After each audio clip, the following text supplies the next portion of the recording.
Morning, John. Morning, Dan. How are you doing? Pretty good. How are you doing?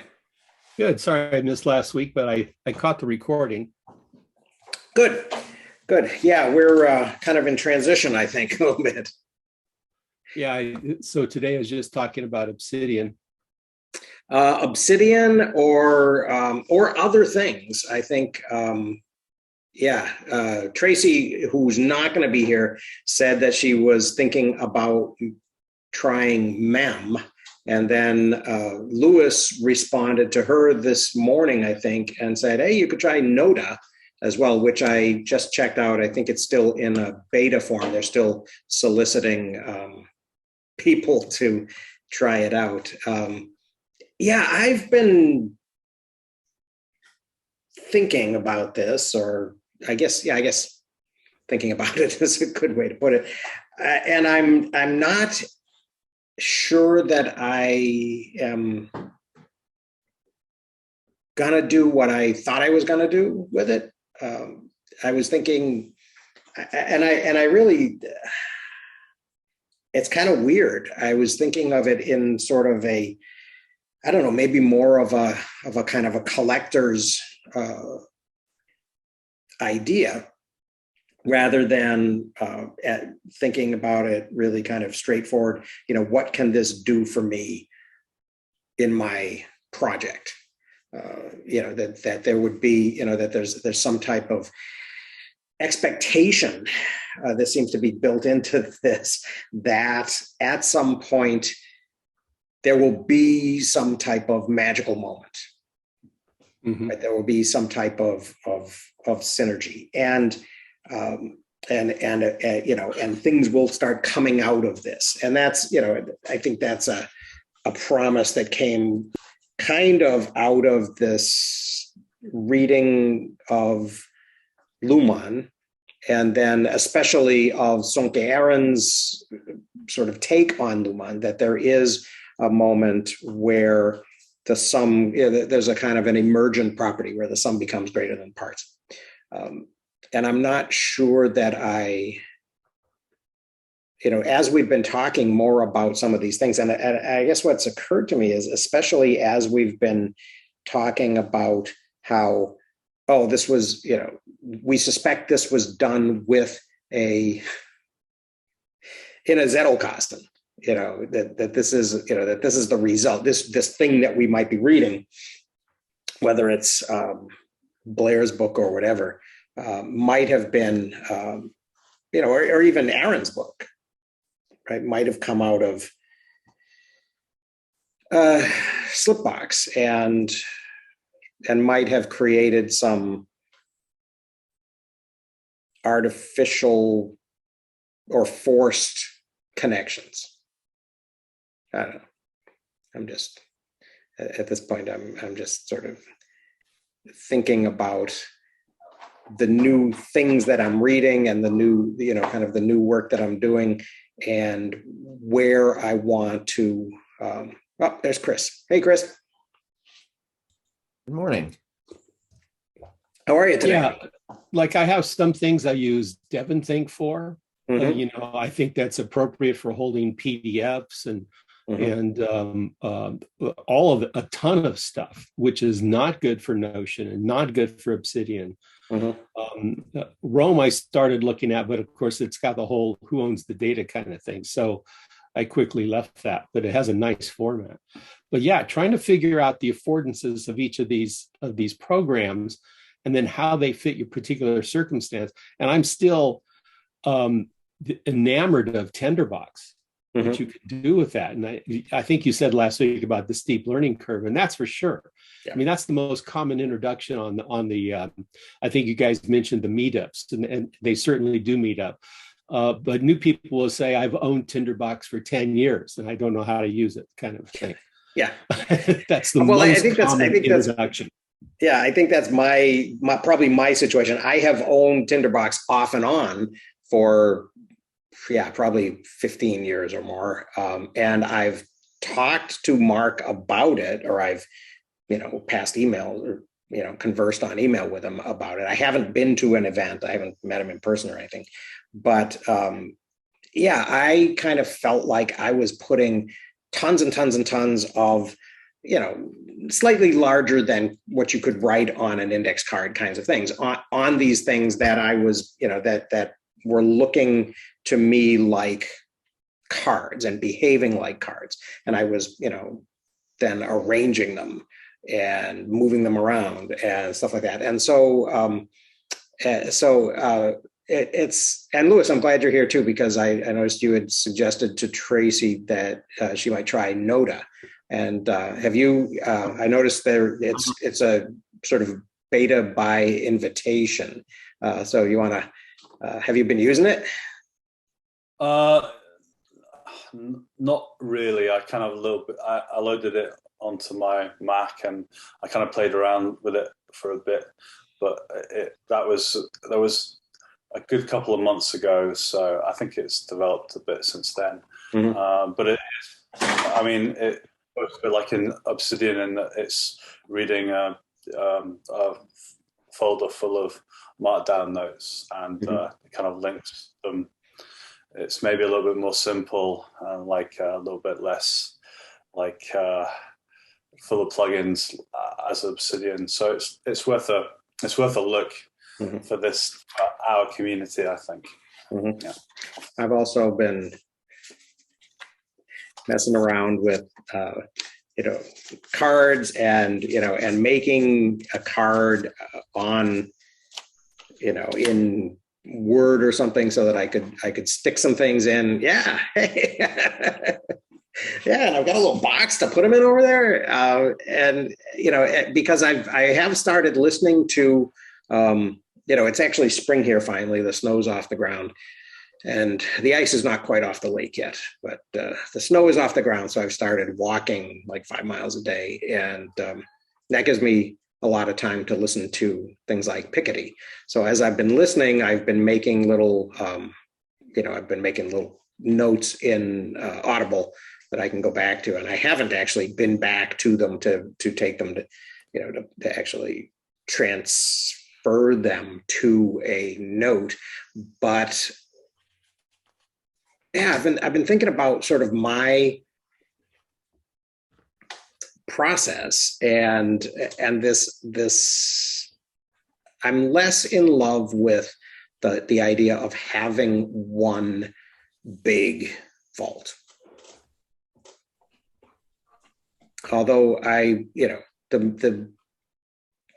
little bit, when I think about that, I think of, wow, what about that magic? What about that synergy or that emergent, quality? But as we've looked at, Aaron's book and Blair's book and all of these examples of where it seemed like maybe there was a forced connection because there happened to be, in a linked mention, that somebody could follow and say, oh yeah, I'm going to talk about that. I'm going to talk about I'm going to talk about Malcolm McLean because I thought that was really interesting. I'm not sure that, I guess I wouldn't say that couldn't have happened if somebody had just been writing a manuscript and had been reading about or had heard about, recently and was excited about the ideas in something like that story. So maybe I'm overthinking this, which is, a fault that I have. In your 5 mile walks listening to Audible or an audiobook, I guess we shouldn't put a company name on it necessarily. Or a podcast sometimes too. But have you borrowed from Jonathan Edwards, the theologian from the 1700s, who, if I recall, he was the one who would write notes on slips of paper and then pin them to his coat as a way of keeping them. And then when he got back, he would then integrate his notes into a bigger, in his case, he called his a miscellany. Okay. And I think there's a project from some theologians to digitize and put it online. So if you want to see a theologian's versions of notes in a digital format, they're now available, I think. Interesting. Sinners in the hands of an angry God. Yeah, I was not aware that he had done that. Although if he, he did that in Northampton, and then my guy Knowlton pinned a note to his jacket that said "Take care," so that he wouldn't overexert himself. So maybe that was a thing. Maybe that was something that people did, was pin notes to themselves in the late 18th, early 19th centuries. Well, when you can't be like the character in Memento during that time period and have Right. tattooed on your body, you got to do something else to show your identity, I guess. I suppose. Yeah. The maybe Hester Prynne was actually an early note taker, and she only got as far as one letter. But it only went to the extent of a letter. Yeah. So yeah, I'm thinking about this. I am thinking. I guess I was also thinking about the vault that we're using here, and now that it's just called Obsidian Book Club, I was thinking I would just stick with this one and not try to clone off another one, and we would just kind of continue next week. Start talking about maybe make a folder specifically for Piketty and start talking about him. I have been sort of interested in what he has to say so far, although I think it's I think that there will be. I'm hoping there will be some debate about it, and I probably will make a video, today or tomorrow, and just put it out there so that the world knows that we're going to talk about Piketty. If anyone else wants to kind of join and participate in that, so that maybe we'll have a little bit more. And can you give me the full name of the book? It is A Brief History of Equality. I'm not sure if there if there is a subtitle. Let me double check. But yeah, it's the new one. It just came out. No, it looks like on the cover that's all it says. Brief History of Equality, Thomas Piketty, in equal size letters. So apparently it's not. What do we got? Oh, cool. Thank you. It's shortish. 300 pages, 288 pages. Yeah. Yeah. So not a lot of still so far it seems to me to be kind of still very France centric and kind of European Union centric, but he does talk in the chapters I've listened to so far. He tries to remember to mention, whether or not the same things that the same principles that he's talking about or ideas or observations apply in other places like the British Empire or the US. And so yeah, I think it'll be probably relevant. I'm thinking of, I'll be putting together a course on intro to equity that I'll be teaching as kind of a accelerated 5-week asynchronous online course in the summer, but then I'll be teaching as a 15-week actual course in the fall. So I'm hoping to pick up some ideas that I can build a question around. I'm trying to organize my class around particular questions, like what is Dan, yeah. I have just a quick question. With adding the vault of Dawn of Everything at our first book club into the current vault. I could do that. Sure. That would be helpful. There might be some crossover with equality and different societies. Yeah, it'll have to not. Well, yeah, I think that's very, very doable. I'll make myself a note to do that.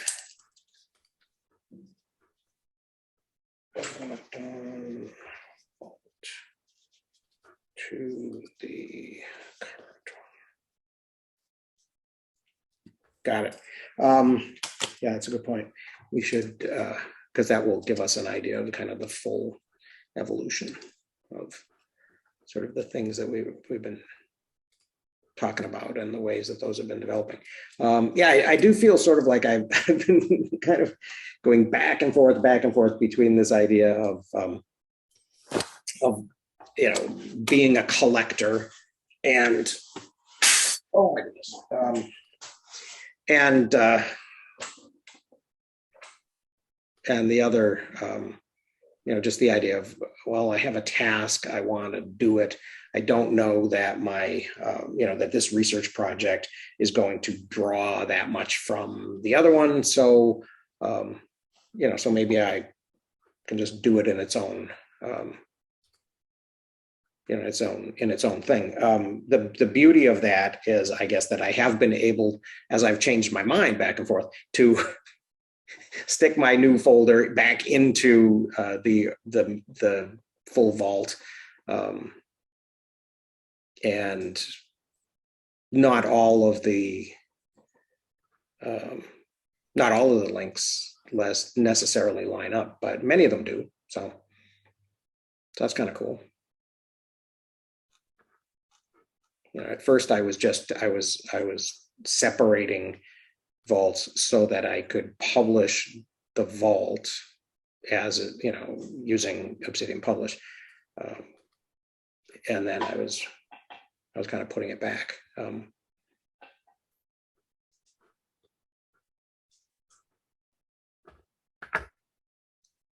Cool. John, I have to actually, I'm going to have to dig into Jonathan Edwards a little bit, because that First Great Awakening sort of does have a lot to do in that kind of region that I've been working on around what they call the Pioneer Valley in Western Massachusetts. What really kind of struck me too when I found him, and how I found him, was through and I'm pretty sure I'd have to go back and check, but I'm pretty sure he's got a PhD and he teaches theology. And he's doing research on Edwards' miscellanies. Mm-hmm. But essentially, it's the same general type of note-taking system we've all been talking about and using, or a slight variation of. When I saw it, my initial thought was, oh, it's really a really massive Florilegium, or maybe a commonplace book. But he was taking all these notes and doing them specifically for his preaching and speeches and talks. But what killed me was one of the people researching him had no idea what the commonplace book tradition was, or even what a Florilegium was in a religious setting. So they have all kept and used the word miscellany, which is a less common word used for note taking in contexts that go back 400 and 500 years.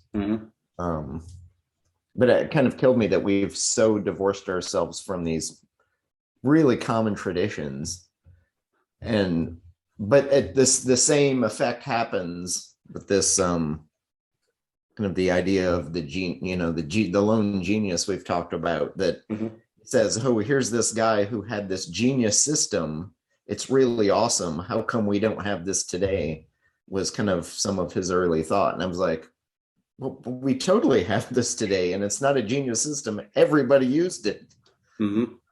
Yeah, it does seem like there's and maybe that has something to do with sort of the disciplinary silos that we occupy in academia today, right? That that somebody who might be very familiar with it in one field, or a field that might be very familiar with it, isn't talking to whoever this particular guy is, and somehow. But it also kind of brings up the idea of, I see people, and I think I saw one more sometime this week, saying I'm kind of giving up on my note-taking practice. And it's somebody who's been big enough, they've been making videos and YouTube things in the broader space. And he's like, but I'm starting to I don't see the value of it, the purpose of it. So I'm kind of giving it up.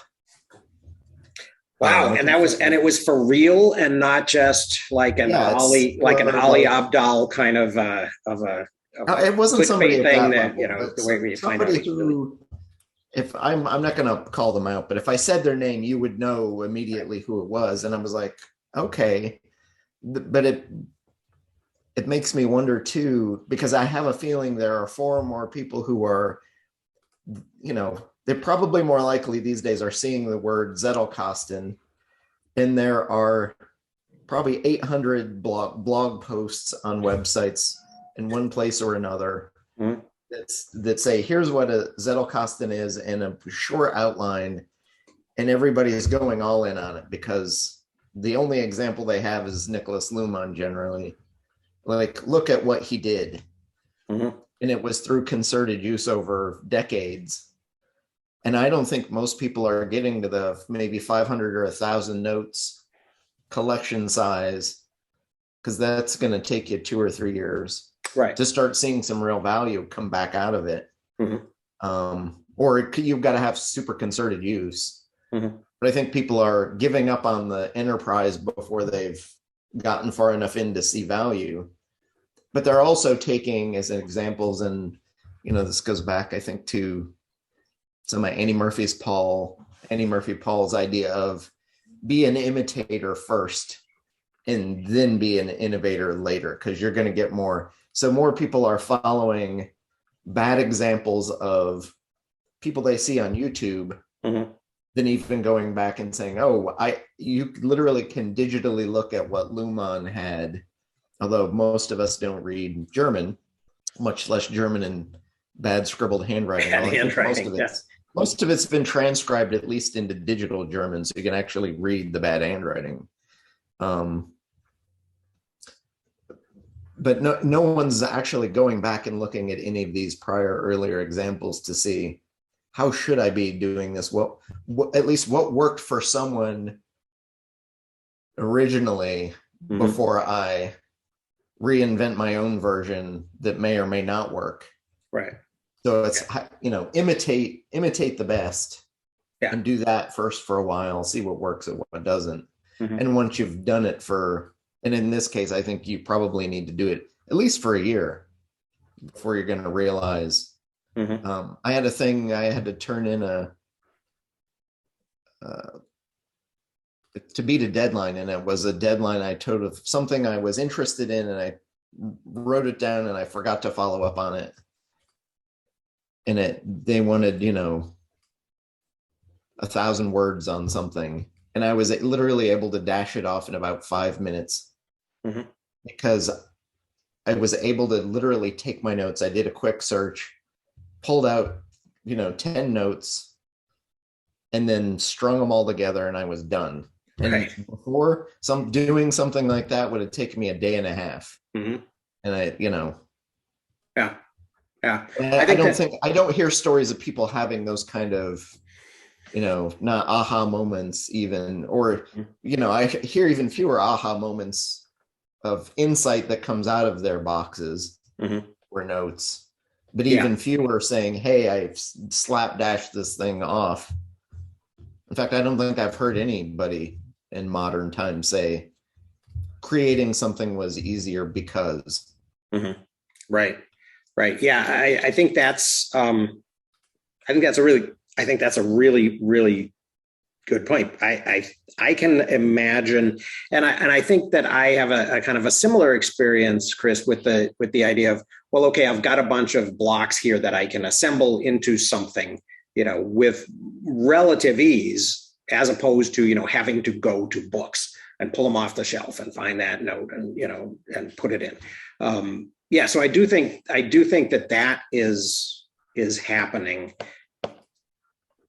Yeah, I don't. The other thing though, where two things connect, and you never saw it, and and boom, your brain explodes because you've discovered something new based on the slip box. I think is not something I've experienced, and I think you're right. I haven't seen anybody on YouTube saying, look what just happened. As an example, I just dropped that link to a handful of notes on Jonathan Edwards, And there can't be more than 5 or 6 sources there and a half a dozen notes. And it's not enough for a journal article, but I could totally take what I had scribbled down there and turn that into a blog post pretty quickly. Oh, well, But nobody's talking about that. Almost everybody I see in the space is they're not talking about, most are not, maybe 10% are, but most are talking about productivity in a Tiago Forte framing, maybe, of how can I be productive? And they think there's some magic in it because of work in a wholly different area of note taking and why one would do note taking.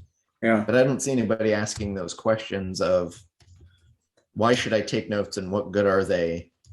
And I was one of those people who I was actually well known when I was a student at Johns Hopkins. People literally came up to me and said, "You're the guy who doesn't take notes." Like total strangers off the street. Wow. At least once a month, somebody would do this to me. And for the most part, it was because they were scared to death. They're like, what the hell? Are you just a super genius? And that's why you don't take notes? Or what's going on? Because they want, I think they wanted to know what's the secret. Right. What's your special sauce? Yeah. It helped that, I was, and most, almost everybody on campus thought I was a writing seminars major or, creative fiction or something. And actually I was a biomedical electrical engineering double major. And the structure of how engineering and math works builds on itself progressively, that for somebody like me who has tools for memorizing things, I don't need as much in terms of notes because I have the structure and I have memory tools that others didn't. So I could get away with it. I don't think you can in the humanities. It's much harder if you're a historian, let's say. I don't know how you would survive without it. I mean, you can take a few notes and you'll know, oh, I know I saw this thing before, and you can recreate it. But the amount of work to do that is 10 times more. Yeah, I think it depends. My response to that would be, I think it's easier in like the lit world because you've got narrative, right? Because I remember narratives in ridiculous detail. But Justin, why don't you throw something in? I am kind of like, so I guess I want to contrast, like, yeah, sure, for like physics and math, similarly, I took some notes and I would rehash things, but it was really about embedding structure in my head rather than like using the notes later. I just needed those things as a way to get it inserted into my brain. But like, contrast it to today, Chris, you're like highlighting everything, every single sentence in Blair's book as something relevant to something else you want to use somewhere.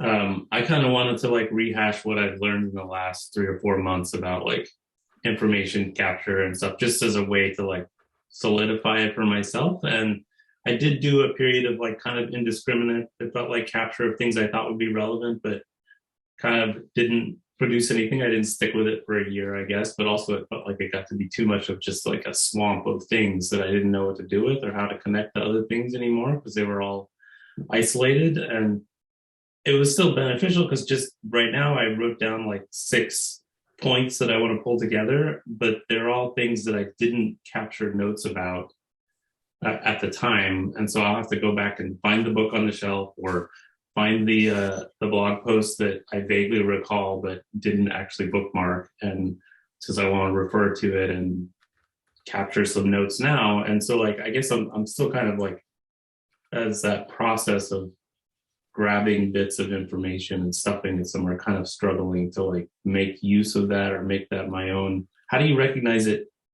in the moment as something to keep?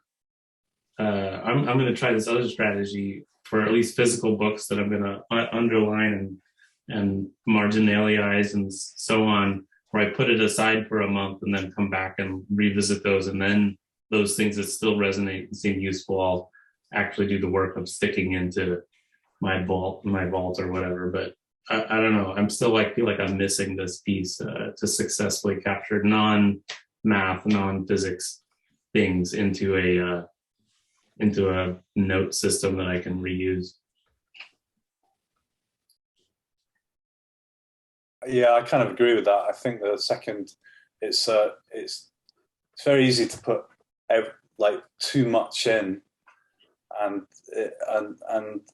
also it's easy to maybe when you put that stuff in, not link it together. It's that second layer, that editing and kind of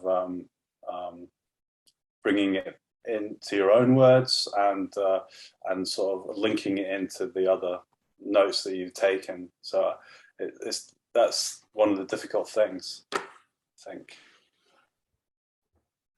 I think most of these systems are, I mean, when you hear Zettelkasten and how Luhmann did his, it's a huge amount of work. And most people are doing the first level of, they're writing down things they want to remember maybe, or things that may be useful or they think are useful.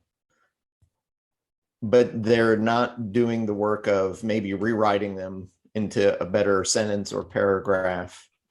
They're almost never linking them to even one thing in their note collection, much less 3 or 4 or 5. You know, once you've got a couple thousand cards, you should be able to link to 2 or 3 things almost every time. And in doing that, you're repeating and remembering those other ideas you're linking them to, which improves your memory. So I think most people are only getting that base level if they're doing it well or as prescribed. They're getting that Feynman effect or Feynman technique of, I read this thing, I'm going to rephrase it in my own words so that I can prove that I understand it. And then they go from there. But I think the disconnect is if you're taking these notes or writing these things down to remember them, or preferably really to use them later on. And that's why I took no notes in college. I never, ever went back and looked at them. They had no value to me. And 9 times out of 10, they were a reflection of things that were already in the textbook that I had read. So it's not like, you know, by writing it down in class, I was totally missing the discussion and the learning that could happen while I was in the lecture.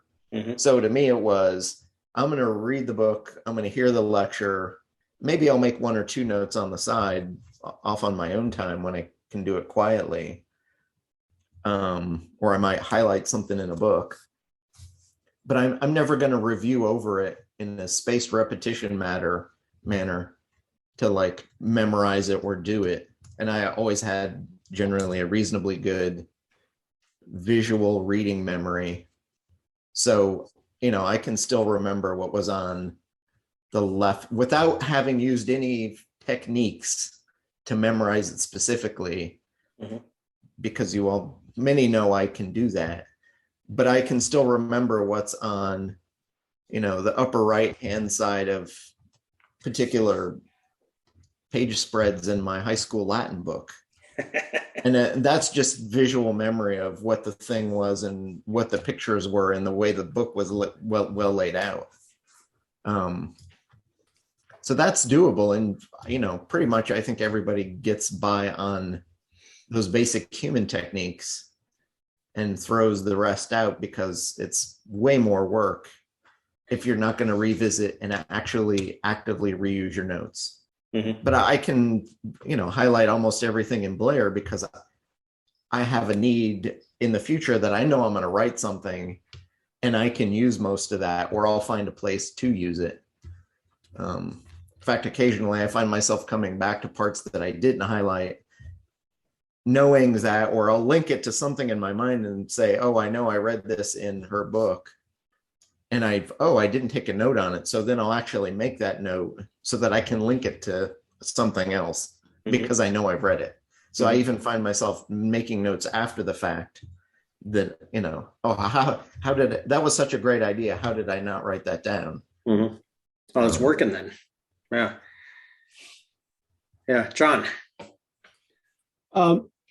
Yeah, it's kind of interesting, and somebody pointed out the post from Mikhail about stop taking notes except for certain ones, but if you're trying to focus on central arguments or facts of the book, then that seems to leave off a lot, and then you eventually forget what the book was all about. I've read tons of books like that where I've had impressions, but I forgot the central argument. So maybe Forte is onto something where the whole note-taking process is 4 steps. The initial collection, which I know has been ridiculed, not to become a collector. But if you're trying to capture what the book is saying versus what your head is saying, I think it's a process to go from one to the other. So, yeah, that would be kind of an anti-Luhmann approach, right? Because Luhmann wasn't as interested in, and maybe that just had to do with the stage he was at in his academic career. But yeah, it does seem like I have been, there have been some kind of general, some synthesis style kind of overview books that I have felt like I want to go and I want to take these bullets, that I highlighted of, names and dates and things and put them in, because that will form a structure that then I can hang stuff off of. Go ahead, Tim. Just semi-story, really backing up on what Chris was saying about memory type thing. I still remember, amongst other things, things like the childhood telephone number, partly because I use it as part of the password section. I do too. Because nobody else is really going to be able to backtrack it. And nobody, my sister and my mother and the rest of it can't remember it, even though they used it later than I did. But I had a major project where we went from a £200,000 contract to like 1.1 million. And I left the company and left the project with I left with maybe 5 weeks to go out of a 3-year stretch. And 4 years later, I'm back in court on that project because they've decided to sue the old company, which I had also gone back to work for other reasons. And I'm lead witness. I'm 4 days on the stand, and you're surrounded by the paperwork. It's an English court, so you're surrounded by the paperwork. So unlike with what you see in most Hollywood type representation, you can access the discovered paperwork to answer the question. So there's always those real nitty-gritty details that they're saying, why did you turn left instead of turning right? And it's like, you've got to turn one way. So, and they then decided at one point, at that point there was like 106 lever arch files full of paper, so there's 500 pages to a folder. They picked a date and they said, so this is a typical day. What did you do? So I just sat back and reeled off what was on the diary sheet. And they're all going, there's like 18 months of days, because although it was 3 years, like 1 day a fortnight to start with. And they didn't understand how I was almost verbatim what the sheet said. The idiots picked my birthday.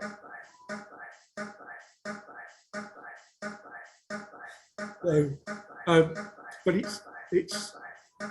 I think Chris's thing about if you've read the book and you've written down what you think are the notes, the gaps actually also catch up.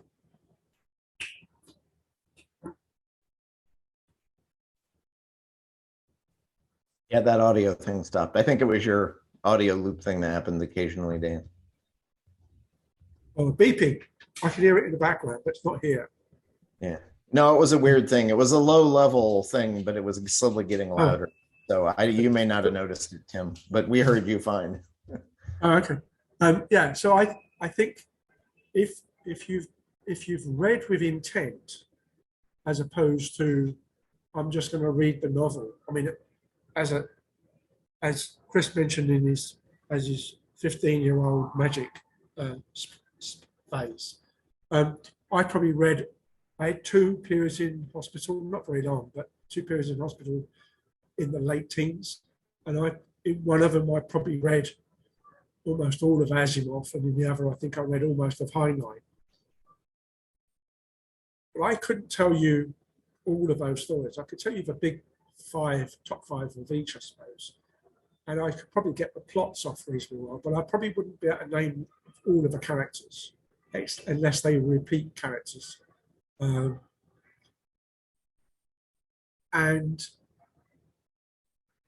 But even though it wasn't read with intent and there are no notes, I'd probably have a good stab at being able to find it if somebody asked a particular question or there was a particular question to be answered.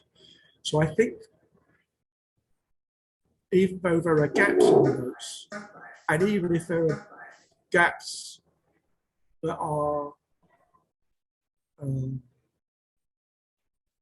caused by that you're reading with intent to look at that particular problem, and that book is slightly bigger than that, there are times when reading those notes will prompt other things, and or just discussions about the notes will prompt bits that were not noted particularly in the book first time round. And that's why you need the human inside the Zettelkasten. You have to have that conversation. You know, there's no monologue. The Zettelkasten isn't always just talking to you. You've got to talk to it, pose a question, or raise a new idea, or whatever, and say, "Oh, hang on a minute, there's another part to this." So, you know, it was a case of intent is a thing.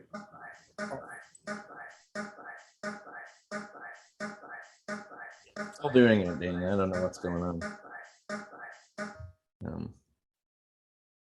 Although going on that, Tim, too, that's one of those things I find I'll go back and make notes, linking them to other things and find, oh, in fact, I know I read this thing and I read it in a particular book, and I'll search my notes for it to link to it and not find it there. And it's usually pretty easy to go back to the original source and make that note so I can link the two together. Because most people have a reasonable memory for narrative spaces, and you'll remember it tangentially. But then I know I want to reuse that somewhere, or I'm going to reuse it and I want to reference it. So then I'll make the note just to have that link. Because when I read the original thing, I didn't have an intent for it when I saw it, and I'll make it way after the fact. That's probably a new, not a fleeting note or a permanent note or a stupid, what was I thinking after the fact note. But I don't know what else to call that.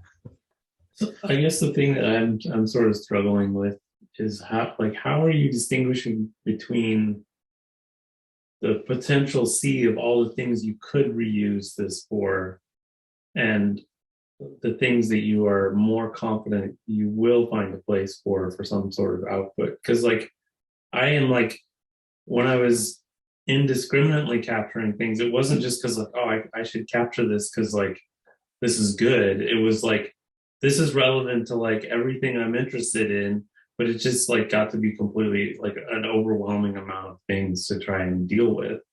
Whereas the notes I just wrote down, literally at the beginning of this meeting, it was I had an identified project that I've been thinking about the last week that I want to kind of articulate what I've learned.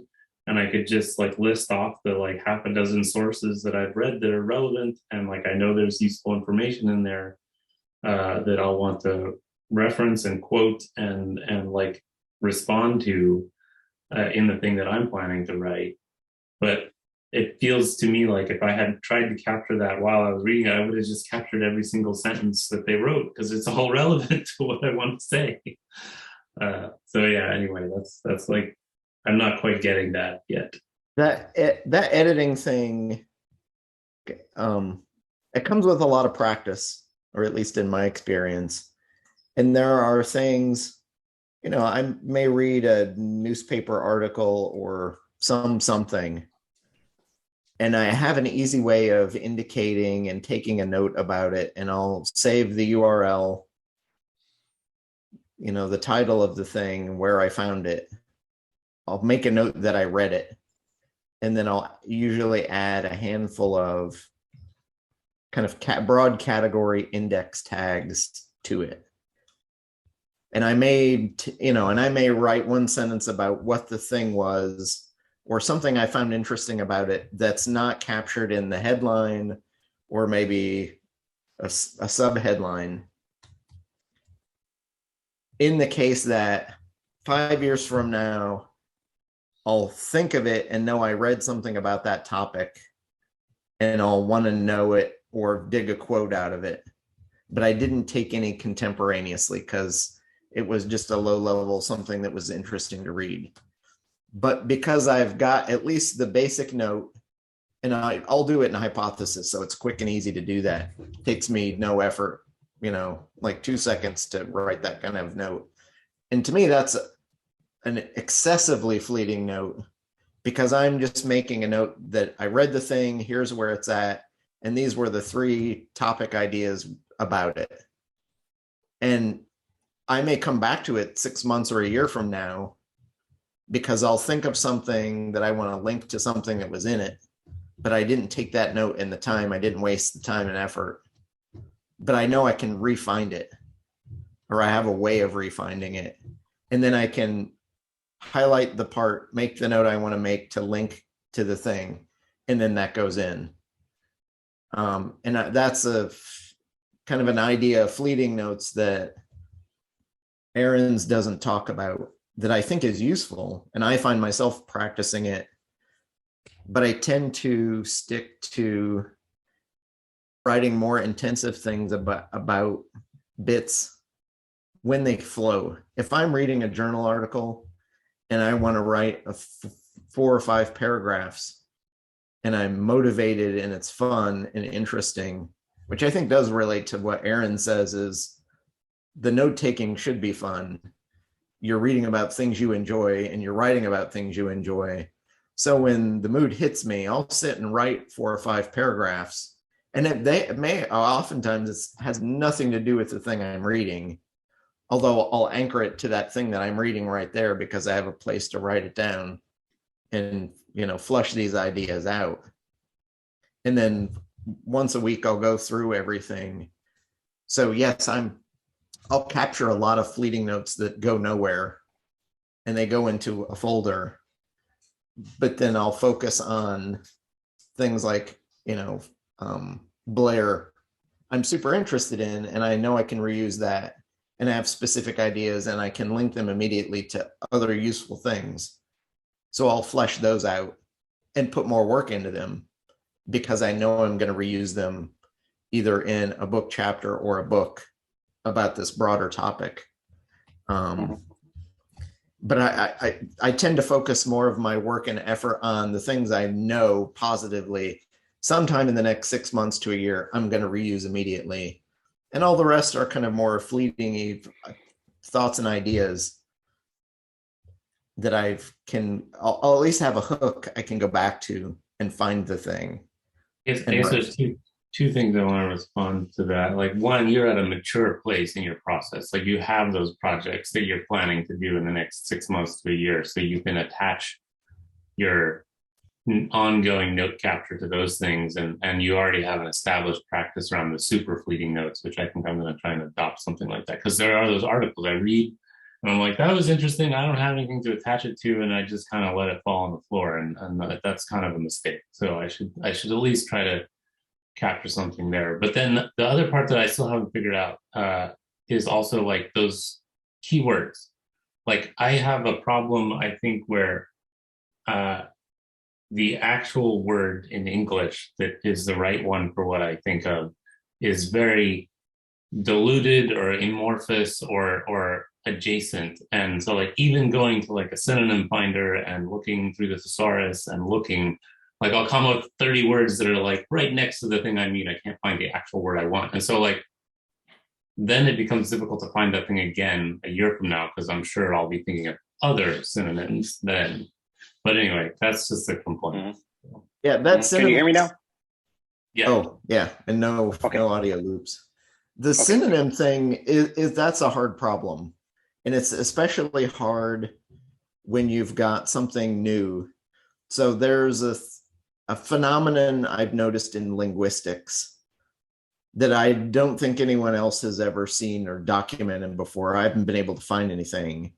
And part of the problem when you find those new types of things is what word or description would somebody have given it if they found it? And I probably have 7 different names for it myself. So I have one note with 8 different aliases to help me find the damn thing every time I think about it, because I'm collecting examples as I find them. And maybe once a month, I'll find an example of this phenomenon. And I always forget what the hell did I call it before, what words. So I have a little alias on a primary note that has the 8 different things I've called it in the past. But invariably, I will always put at least the index word linguistics on it. And so at the top level, that helps finding it downwards so that I can actually link the things together and keep the collection. But the nice thing is, I have a feeling the 8 different names I've called this phenomenon before will ultimately, once I have 20 or 30 or 40 examples of it, help me to actually name the phenomenon when I'm done. And that always is naming things is hard. And you'll see that phrase repeated everywhere you look. And now that I've said naming things is hard, you'll see it 4 times this week. But I've started to keep, and I've not read it anywhere, but I keep 2 indexes in my system, and primarily because I can generate it in an electronic fashion with search. But I have what everybody would call index keywords or topic keywords, the type you would find in the back of a book in an index. I have a list of index words like that in my system, but I also have an idea index of, usually for my kind of Zettel slips, I'll give a small topic name to the broad idea in the thing. 3 words is great, 4 or 5 maybe. Some of them may go a full sentence, and I hate that.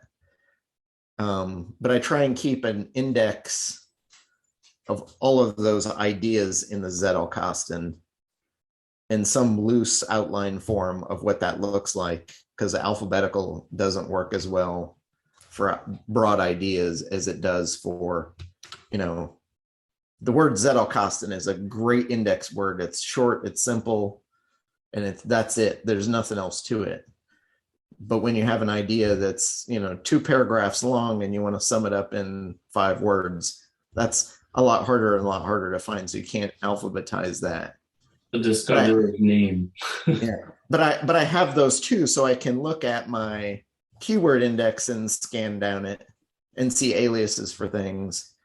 But then, and I think it's helped me also to link different cards and ideas on cards together by having my Zettelkasten index of big broad ideas, and then I can skim down that, because at least to start, you're only going to have a couple thousand, and until you get started and get used to linking ideas, it helps to have that. So I can just scan down a massive list of 500 or 1,000 ideas and say, oh, this, I can link this to this, this, and this.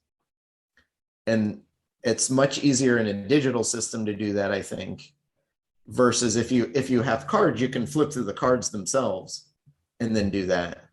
But almost nobody is doing, there's one person I know online is doing a paper, note-taking system. I can't hear you, Tim. Or are you just singing in the background? Yeah, go ahead. Go ahead, Tim. You're muted.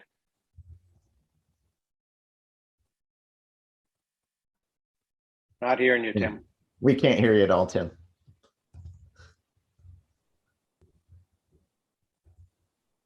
I mean, it doesn't look like I don't see a mute thing on your screen, but for some reason, we're not hearing you either. No. While Tim's working on that, one thing that I noticed, Chris, is that your in hypothesis, I followed your index cards tab or tag, and then that gave me a list of top tags that's a subset. Apparently it's top tags that you've used on these index card tags. So that's a sort of a way of, yeah. I would not have found, Zettelkasten in your main list of tags, but it's the second tag on this sub list. Yeah. So that's interesting. Yeah, that I actually use that often to help find things that I know exist in the system. So that's an extra affordance that hypothesis adds to help me link other things while I'm there thinking about it. Actually, and then you could if you went to Foucault and then got rid of index cards, then you would find out other things that, well, you only got like one each on the Foucault one, so that wasn't a great way to go. But but something else that has a lot of links, like commonplace books. Oh, okay. So now, yeah, here's a different set of sub tags. So that actually allows you to kind of have a taxonomy of nesting categorization. Tim, you want to try now? See if you can. Oh, can you hear me now? Yes. Yeah, we good. All right. What two things I was trying to get to? Going back to Chris's wandering around with these possible future notes. It dawned on me that was much more like taking on board the road less traveled stroke these maps of content we talk about, is you can build those to be future pathways, which seems to match quite closely what he was talking about.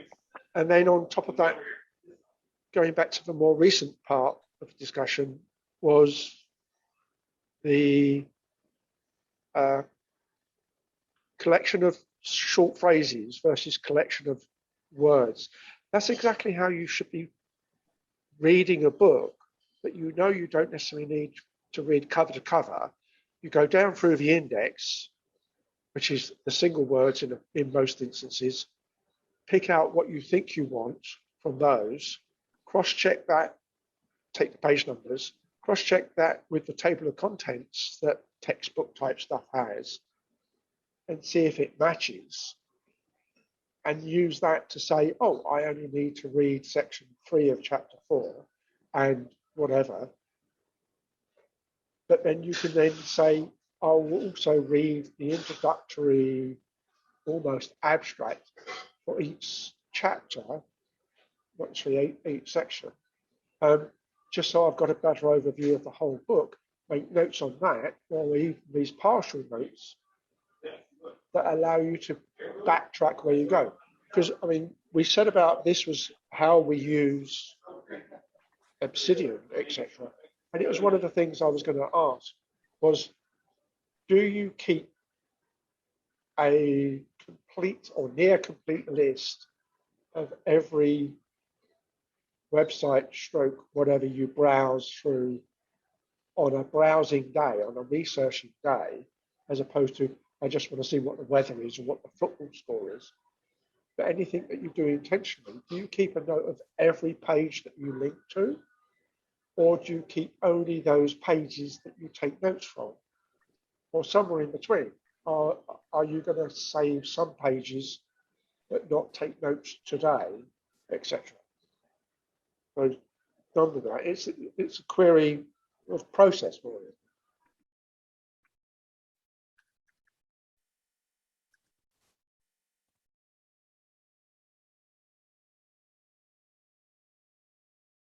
I mean, some of that, Tim, sounds like what Adler recommends when he talks about how to read a book. You know, he underlines and scribbles everything in the margins and creates, I'm pretty sure he's the one who suggests creating an index of ideas on the book covers or inside the book covers. And in some sense, he's doing a lot of his note taking in the book itself and maybe moving pieces out of it.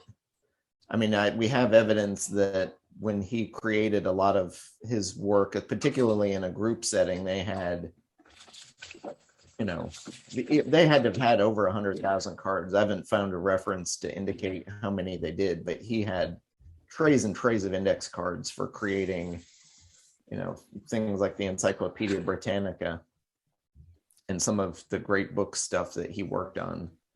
But I think his note-taking system was on the wall behind him, hidden away in the books.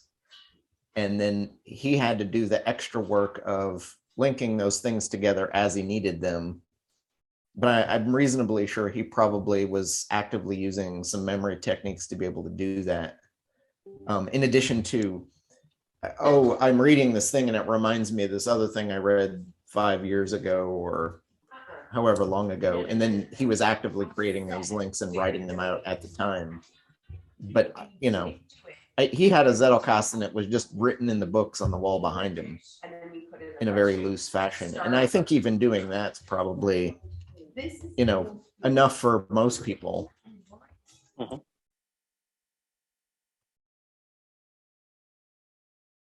Yeah, I think that's what most people who haven't gone to that extent of having cards or having, you know, or who have cards for a particular project, right? And then have their library for the rest of it.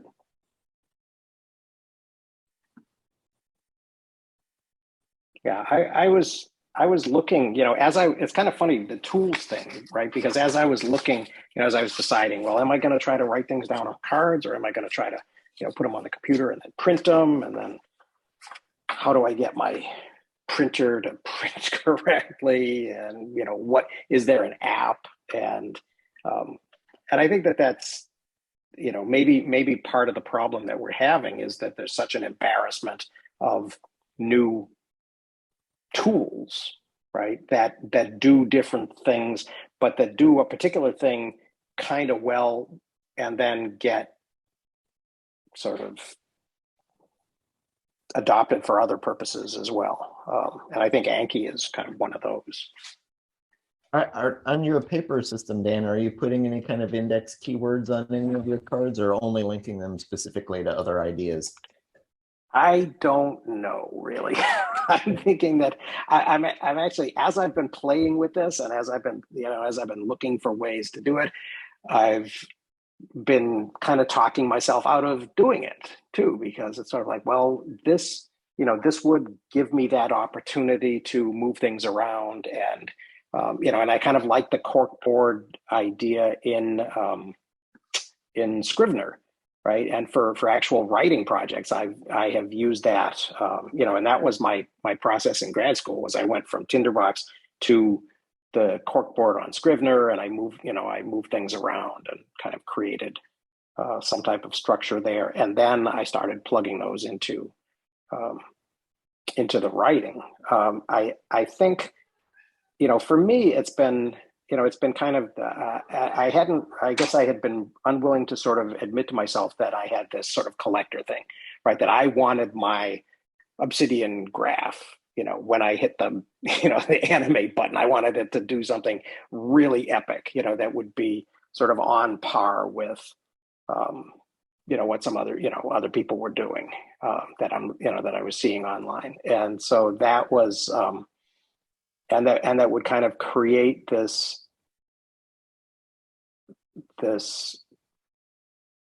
thing that looked like a neural network, right?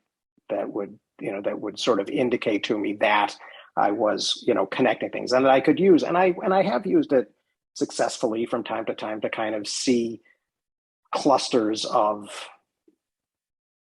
connected ideas, right? If I play with the link distance and the different forces that you can apply, that has given me some, kind of general indication that there are things going on, right? And that there's a cluster of sort of related ideas here, and there's a different one over here that's not really connected or related. Yeah, I would say don't compare yourself too much to what you see out there, because I have a feeling those people with those big massive graphs, myself included, or at least the ones that I show occasionally, those are people with a million fleeting notes that are all connected. And my guess is, having seen some of your practice in our shared vault here, you're writing full pages with big, chunky, meaty, fun paragraphs that you can re-excerpt and reuse. So when you have one node, each of your one nodes is really like 10 or 15, but they're already connected only in that space because you're not chunking them up and interlinking them separately. Yeah. Well, but which leads to kind of that question. What you're doing is actually more of the work that's needed to get to an end result. In fact, you're moving yourself along to the end result even quicker than other people are. So your tiny little not dense graph is way more valuable in creating something than the collectors who are out there that aren't well linked. Yeah, thank you. I do think that that's probably partly true, but there is sort of an arbitrariness to the thing that I do. If I write 1,000 words or 2,000 words, and it goes into being a blog post, or it goes into being something, a lecture or something, that there are, that then I have to go back in and sort of, settle cast and envy is the thing. Tim, do you want to expand on the idea of this, of the Obsidian vault being tamed in Research Rabbit? Well, I'm not quite sure how they do it, but they just limit their graph that for any given paper that's in their system, you can say basically 3 questions. What else has this person written? Who did he refer to in that particular paper? And who has cited him since, or them since? And partly because it's an online service, they've obviously decided to impose some limits, and the limit is the next 50 dots. Now, 50 answers to any one of those questions is enough to get you going to the next 50, to the next 50, to the next 50, because you just moved to another paper. Mm-hmm. But I think it was like 2 weeks ago, maybe 3, that I said about, I'm a systems engineer. These types of diagrams is my bread and butter in some respects. And sometimes I just do them mentally. Sometimes they're physically on paper, straight screen. And And I've had systems that are in excess of 1,000 blips, boxes, dots, whatever. And I know that I need to be able to read them in a sense of I can see the whole map as though you do when you've got your 10,000 dots in Obsidian. But as I touch something, I see the detail for the next 10 or 20, probably no more than that. And a lot of the times in obviously the human engineering side, we want to try and keep it, keep it simple, stupid type thing. You probably only got 5 or 6. Mm-hmm. And you take steps to progress to the next piece. And it's not, therefore, particularly with research of it, you know there's a definite true link, as opposed to they've used the same word and you're talking about, say, climate change and the word is ice. Right. So is ice what's holding down Antarctica, or is ice an internal combustion engine? They are two different things. They don't cross over. They don't touch in the normal sense of the word. But you could easily find it as touching on your Obsidian graph because you don't make a distinction, and upper and lower case is not a choice thing. Yeah. So if I'm looking at ice as in frozen water, I want to know, is it sea ice? Is it continental glacial ice?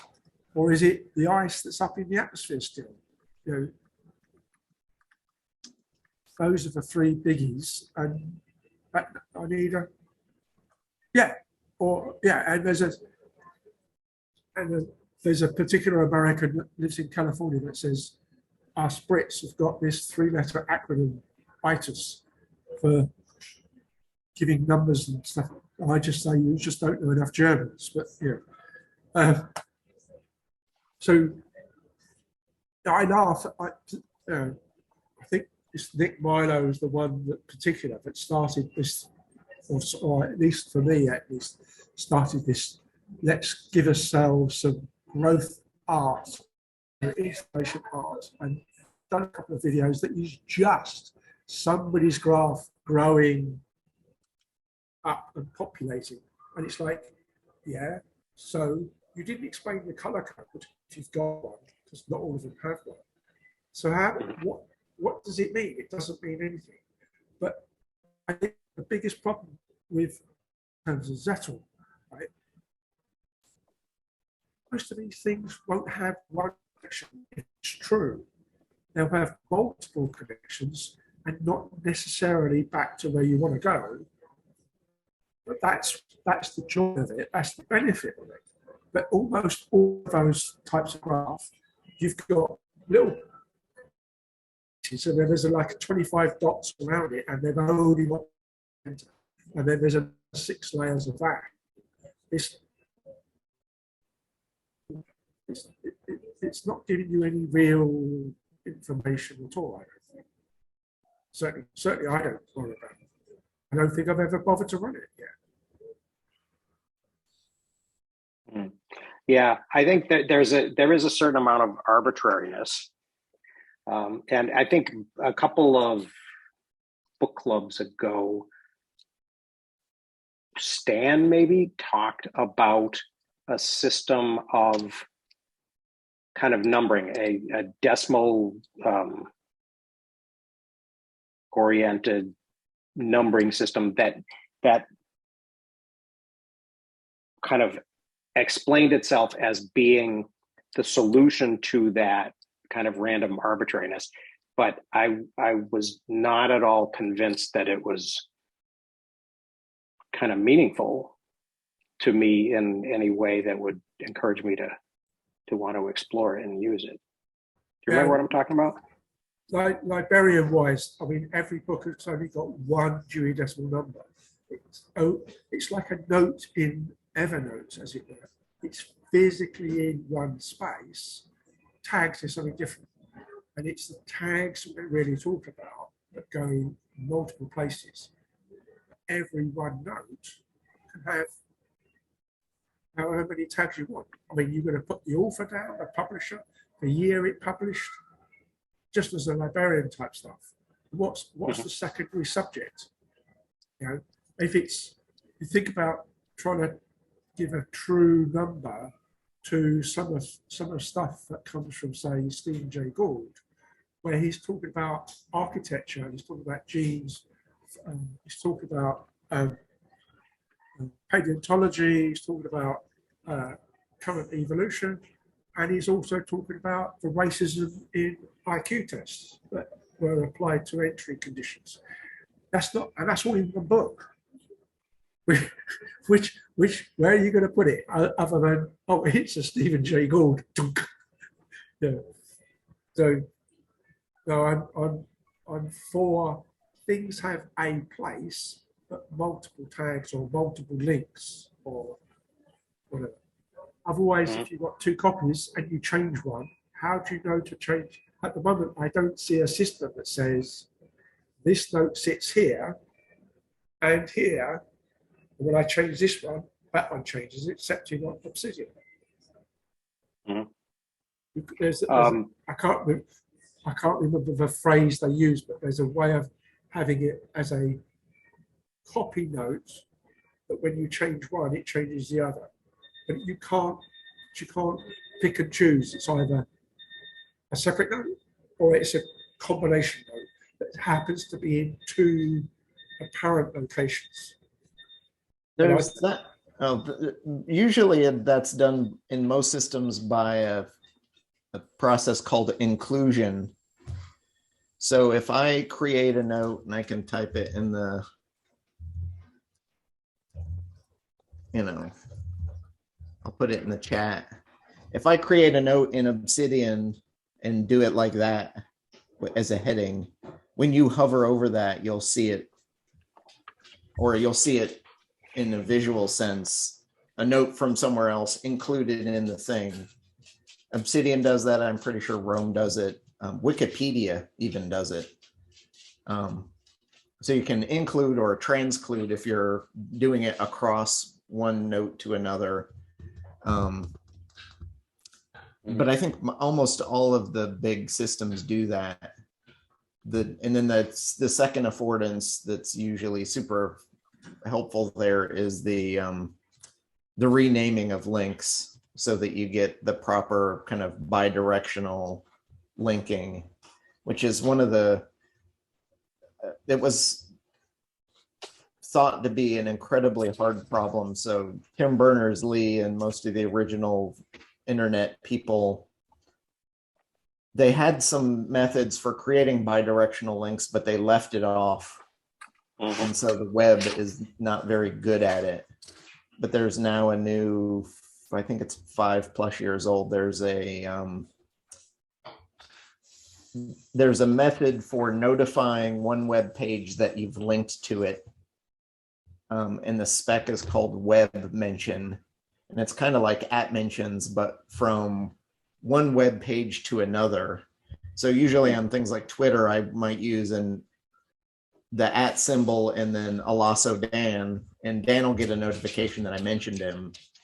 Right. But instead, in this system, instead of people mentioning other people, it's one page mentioning another page.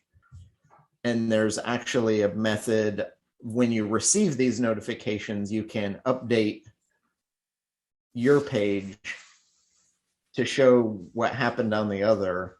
So if you use so it's like backlinks in WordPress then. Yeah. So let's say that's probably and that's one of the ways it's used. So let's say Dan has a WordPress site that supports web mention and I have one. He can write something on his and I can write a comment about what he wrote on mine. So I own my own comment on my website. I can send him a notification and he can show it in his comment section as a comment. But if I find a typo tomorrow, I can fix it and send him another web mention, and his site can say, oh, I got it. And I see that that content has changed. So I'm going to update my comment. And in practice, most of the systems that implement this do that update automatically without any intervention. But you could keep separate copies of each time that thing was updated if you wanted to. That way, if you're creating a personal wiki that does this, for example, and somebody updates or deletes their copy or something goes wrong, you don't lose that content, on yours. But it's still early days in terms of how that works on the web. Does it require the web to have been crawled? And is that, so does that make us sort of beholden to Google once again in another way? No, there's a couple of infrastructure pieces that are also at work in addition. The web mention is just the notification protocol. The other underlying piece is called microformats. And so, and we can take for an example on my web page, my homepage on the net has a picture of me and my name. And it's marked up with a very specific, so around my name, there is there's some HTML tag around my name, whether it's a paragraph level or a div or an H1 heading, let's say. On that, there's a little micro format that says, it's wrapped in a micro format that says H card, which is, you can think of like as a business card. And then there's another micro format called P-name that indicates to computers who are looking at that page, this element on this page is the page owner's name. And there's one called P address, zip, there's things for zip codes. So all these little micro formats you can add onto the page. And a human who looks at the page will say, oh, this is a business card. It's got his name and his address. But a computer can parse that page and look at it. And then the computer will also know, oh, here's essentially a business card with all these bits of data. So in the example of my webpage talking to yours, I send you the notification, and then your page has a parser built into your WordPress system that goes back and looks at my page to find those bits of markup. And those bits of markup indicate, okay, here's his photo, here's his name, here's the date and time he posted it. And then here's a thing that's wrapped in another tag that says, here's my comment. So when your page looks at mine, it can parse it and find all those bits. And then when it displays my comment on your page, it's displaying a subset of what my page had. So I could put a ton of stuff on my page, but if it's marked up properly, your page will only see and display a tiny section of it. And then in doing that dance back and forth, here's the notification, and then you can look back and parse my page. You can do that kind of commenting system in a relatively, and it's becoming more and more widespread. And it works pretty well on a bunch of major platforms like WordPress. Cool.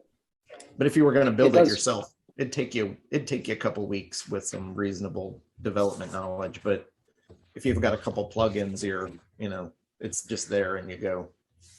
Mm-hmm. It does seem, going back to Tim's comments that sort of led to this, that kind of put us on this path, it does seem like that begs the question of how much, and we had been talking about this earlier today, how much you want to take out of a text, right? And on the kind of on the basis of the argument that it may be useful later, or that it may be the thing later, right? And that it might not be the thing that you're interested in right at this moment, but and that's one thing that I haven't completely resolved for myself. If I feel like I need it now, I do it. If but I don't sort of anticipate, maybe in the future, and on most things, unless it's the beginning of a big project, and I know that this is kind of a central, again, like a synthesis, that I'm going to be able to plug ideas into these particular names and dates. Yeah, I think that's where it comes down to the idea. I mean, you can highlight and underline things and keep them always as fleeting notes so that you can revisit them in the future if you needed to or needed to find them quickly. But it's, if you're writing, you know, a monograph or a paper about a particular person, then you take those notes, but you write it out, and most of your writing process is in the reading and taking the notes, so that when you're done with the research and the note taking, you don't do the actual writings in. You just create the outline, and then you take all those notes and place them into the spot, and maybe you pretty up the language and you link them together with a few linking sentences or paragraphs. But in doing the research, you've already done all the work. And that's that's why it helps me to have things in mind as I'm reading some stuff. There's some things that I'll read for general interest that, I take almost no notes on. The level of note and the depth of note taking I do on Blair is going to be dramatically different than the level of note taking I might do on Thomas Piketty, as an example. So, right. Like as a really quick recognition of something where I have been successful in this, all those notes I did take on Blair and on the extended mind, which felt very much like every paragraph had something relevant. Even after a while, I kind of lost interest in the sheer amount of things that are interesting, but not actually like reusable. I did write up a couple of very short for myself, like, what did I get out of this and why did I stop reading them blog posts recently? And I was able to use those notes to extract out some like really useful stuff, like Photius's like compendium of all the books that he had read, and the originator of the first critic of books maybe was interesting, and so I could immediately putting those blog posts together took 20 minutes plus editing or something, versus before I'd been like, where was it? And I'd have to flip through the book and never find the thing I actually wanted. So, all right, maybe I'm doing it a little bit already. Yeah, I don't know if I posted enough of them that you all can tell. But in looking back at it, I can definitely tell there are kind of three broad areas in Annie Murphy Paul's book, at least. There are a bunch of things that I tagged with the word pedagogy that are notes that I know I'll use in something because I'm going to apply them to how would you use this research in a teaching or classroom setting to actually apply the stuff. There are a small number of notes relating to memory and mnemonics that will tie into another bigger enterprise I'm working on. And almost all the rest of the notes I took, and a much smaller proportion of them, are just kind of general broad knowledge, or, hey, this was interesting and unique. And almost all of those notes are still at kind of a fleeting notes stage.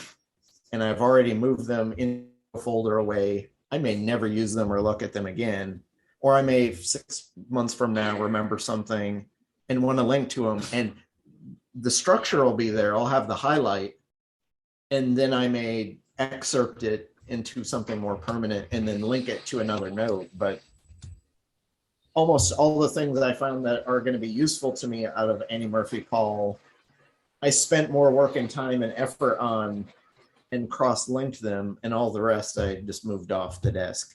And it's doing that.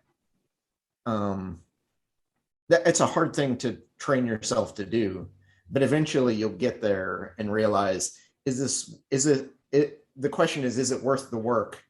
And if it's not worth the work and you are not going to reuse it, then it's a fleeting note, push it into a folder somewhere else. Don't worry about it. Don't put the effort in. But if it's something that's really useful and you can reuse it, then put the work and effort in and keep it and put it into the big system that you're going to use later. But you have the benefit now to do this stuff digitally in a way Luhmann never did. Luhmann's system may have been 10 times bigger, but he didn't have the time, effort, or energy to put that work in. Yeah, I'm sort of reminded as I've been the last couple of weeks. I've been going through this process of sort of reading my biography of one of these characters that I've written about before into on camera and posting it on YouTube. And one of the things I've been noticing is that a lot of the details. I just did a chapter where my character goes to Williams College and he talks to the president of Williams College about his book that he's writing, and I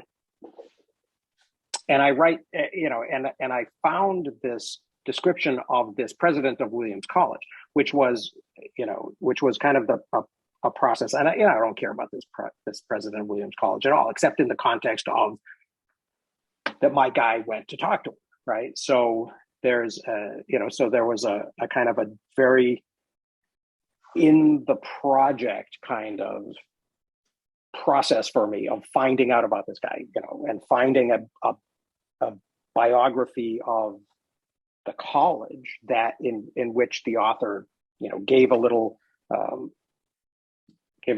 synopsis of who this guy was and gave his opinion of him and stuff. And so details like that strike me as kind of being, something that I would hope I could sort of collect generally. Some of them I would have to go looking for. I'd have to say, okay, this is the moment when my guy goes to Williams College, and so I need to find out something specific about that, right? So that doesn't ever happen until that moment.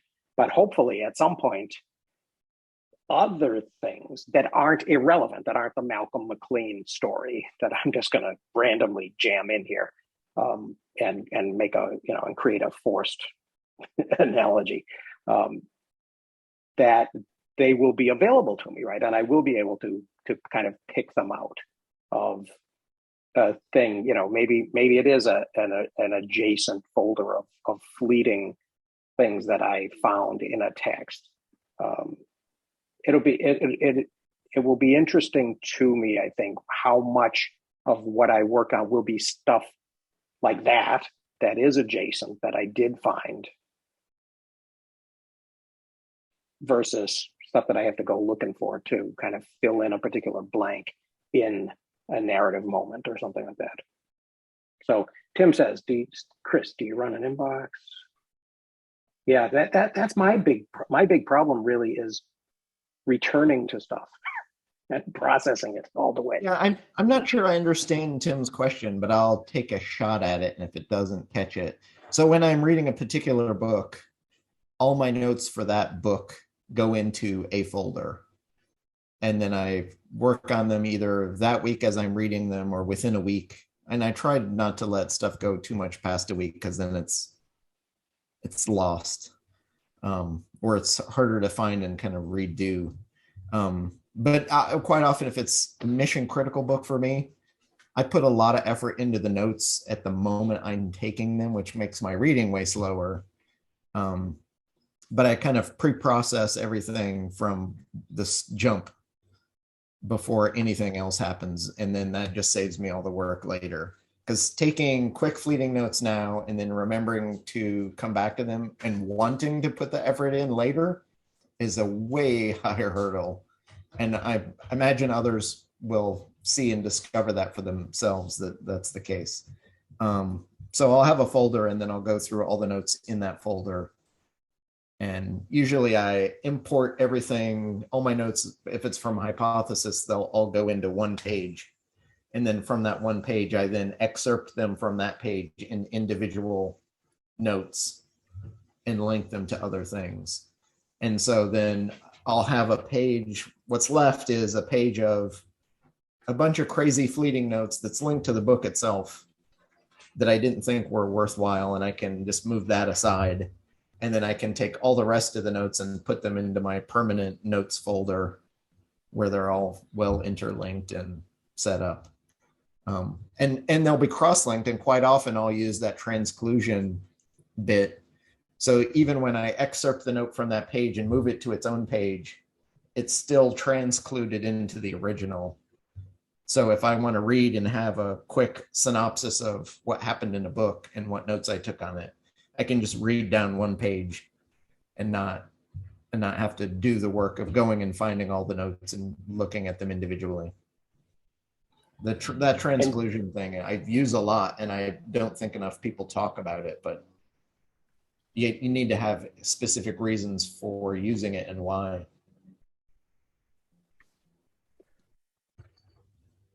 And so do you then actually create a kind of a mini index in your note of the things that you think are the most useful, rather than sort of depending on, you know, the plugin that we stuck at the bottom of our vault here that gives you the link mentions and the unlinked and I think Patrick was asking that earlier in the chat, because he notices I have a little like meta index thing at the bottom of most of my notes that has, you know, kind of higher level index ideas, like, you know, broad terms, near terms, and then related terms. So I'll put index word keywords in each of those as I find necessary. So if I'm reading a book like, you know, Annie Murphy Paul, that's all about note taking and those types of practices, I might have eventually I'll collect a million notes that all are tagged with note taking, and that totally becomes a useless enterprise.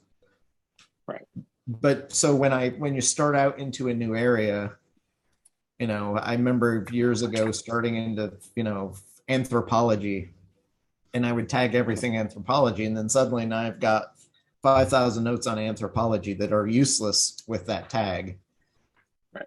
But as you read, you'll find yourself delving into more specific tags below that. And then those become the more valuable ones. So, you know, at that next level down, you'll get into social anthropology or cultural anthropology.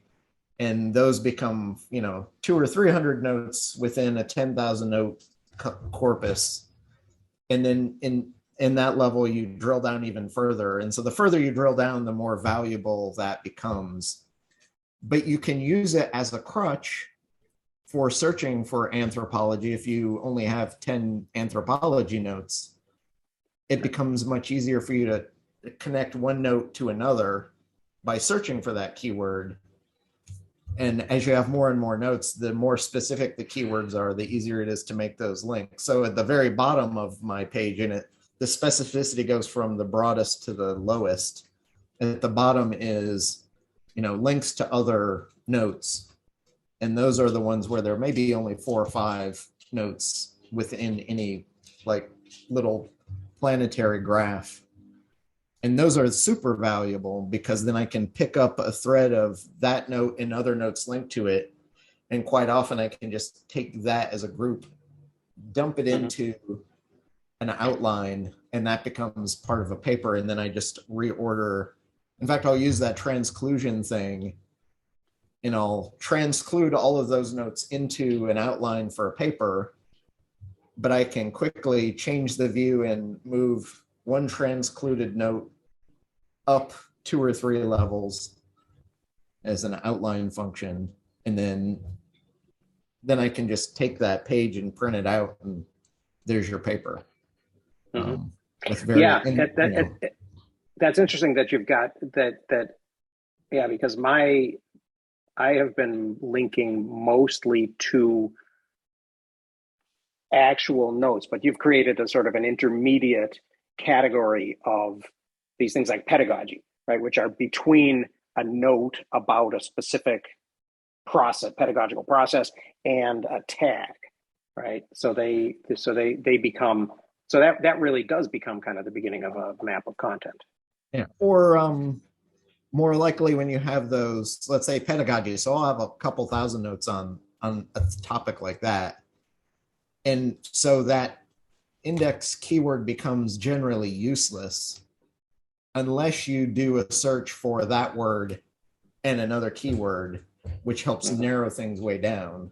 So in a lot of these digital tools, I think, and it's one of the issues I think Tinderbox people have, is there's a lot of power there, but unless you know how to write the little queries to search for things to narrow down and narrow your focus for that thing you're looking at.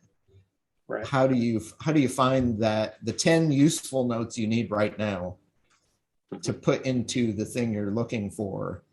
And I don't see as many people in this kind of tools for thought or, note-taking space focusing as much on how do you do that. In the Rome space, there's a lot more of it. But I also find too that the people who are using it and doing that have the ability to do really complex Boolean search functions because they've grown up either doing that or they're coders or programmers, so they can get a lot more out of the tool because they have those, versus those affordances were built in for, Harry and Mary beer can to just push one button and get the answer. And I don't think we're there yet. No, I agree. Yeah. And even in Obsidian, I'm looking at your bigger is better for thinking vistas. And, I suppose I could get to it if I were to, these things aren't live if your tags and your terms were live in this vault, I suppose I could get to it by searching on pedagogy and memory, right? And I'd probably get a list of other things that were closely related as well. So how do you do that? That's one of the things that kills me about the tools that are out there for publishing the stuff to the web and having them interlink the same way they do on Obsidian, or with the affordances that Obsidian as a built-in tool does, are not great. So you can't, it's really hard to see those, which is, some of the fun of having our shared vault here is you can see how other people are doing it and see how things interconnect or could interconnect. For me, some of the fun was finding other people's references to things outside of what we were reading and how they connected those things in. And I, in some sense, tried to bring in some of my other trailing notes that related to notes I was taking, but weren't on the particular book, to show a little bit of that kind of growth. But it's hard to do that, and there's no sync function. So I was telling Patrick, a lot of the notes that I moved over were not fully formed, and I'm not going to work on them and do the work twice, but there's no sync function so that our shared vault looks like, or at least my subsection of our shared vault looks like my actual vault. So you don't actually see all of that. In fact, I've even switched it. I hate the term maps of content so much. I've changed it back to tables of content. Oh, nice. So I don't have that MOC. It appears anywhere in my, other than as a collected page of commentary against it. On that note,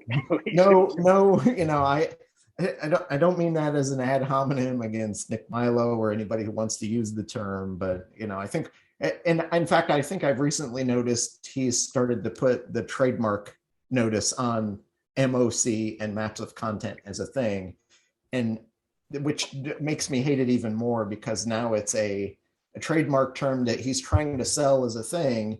He's rebranded tables of contents and he's trying to sell it as a product. And that's like, no. Tissue paper works just well for me. I don't need Kleenex. Or to spend more money on Kleenex because it has the Kleenex name. Right. Yep. Yeah. Which is an interesting element of this whole kind of commercialization of this sort of tools of thought maps of content, second brain world that we're all playing around in. So any last thoughts before we go, because we've run through our time?